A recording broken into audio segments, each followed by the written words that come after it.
नमस्कार मंडळी, श्री स्वामी समर्थ। बऱ्याच दिवसांनी व्हिडिओ येतोय बरं का। महिन्याभरापूर्वी आम्ही गावाकडे गेलो होतो आणि नेमका आत्या सुद्धा तिथेच होत्या। वातावरण एकदम पावसाचं झालं होतं। मग काय कोळबळ्याचं बेट ठरवलं। नेमकं तर कोळबळे म्हणजे काय?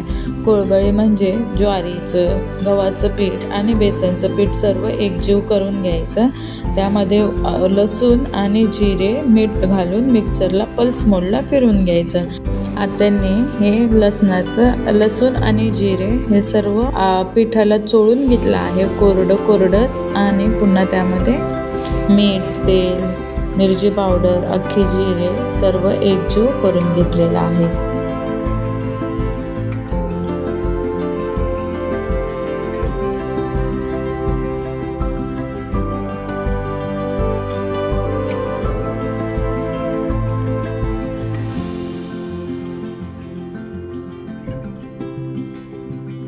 हळद देखील ह्यामध्ये ॲड केलेली आहे। सर्व जिन्नस पिठाला ते छान असं चोळून घेत आहेत।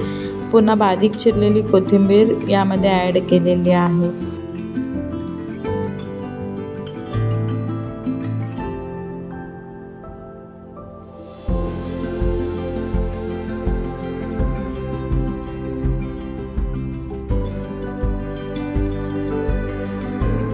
एक मोठं पातेलं घेतलेलं आहे, त्यामध्ये तेल ॲड केलेलं आहे। तेल चांगलं तापल्यावरती त्यामध्ये मोहरी, जिरे आणि कढीपत्ता याची फोडणी दिलेली आहे।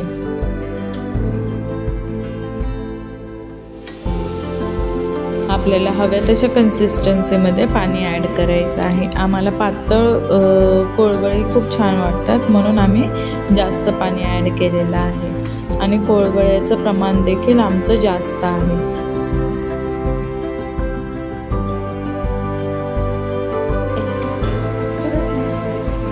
पुरत नाही गाव जेवण द्यायचंय का? टोपल्यावर करून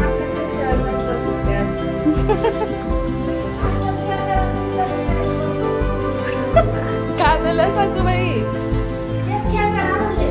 कशाचा? आत्याने थोडं पीठ भिजवून पुन्हा त्याचे कोळबळे करायला घेतले आहेत। थोडेसे छोट्या क्लिप घेऊन पुन्हा आम्ही देखील कोळबळे बनवायच्या तयारीला लागलो। पातेल्यातल्या फोडणीच्या पाण्याला चांगली उकळी येऊ द्यायची आहे आणि उकळी आल्यावरती त्यामध्ये थोडे आत्याने कोळबळे ॲड केलेले आहेत।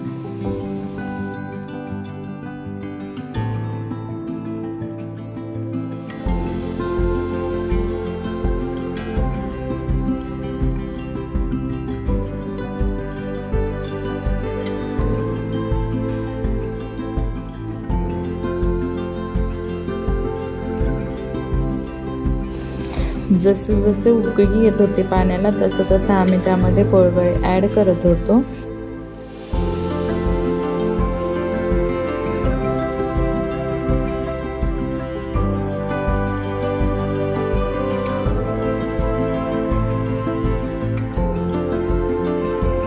दहा ते 15 मिनिटं सर्व कोळबळे शिजवून घेतले आणि पुन्हा जेवायला बसलो। आणि हो, आपला व्हिडिओ आवडला असेल तर आपल्या व्हिडिओला लाईक करा, शेअर करा आणि चॅनल अजूनही सबस्क्राईब केलं नसेल तर नक्की सबस्क्राईब करा।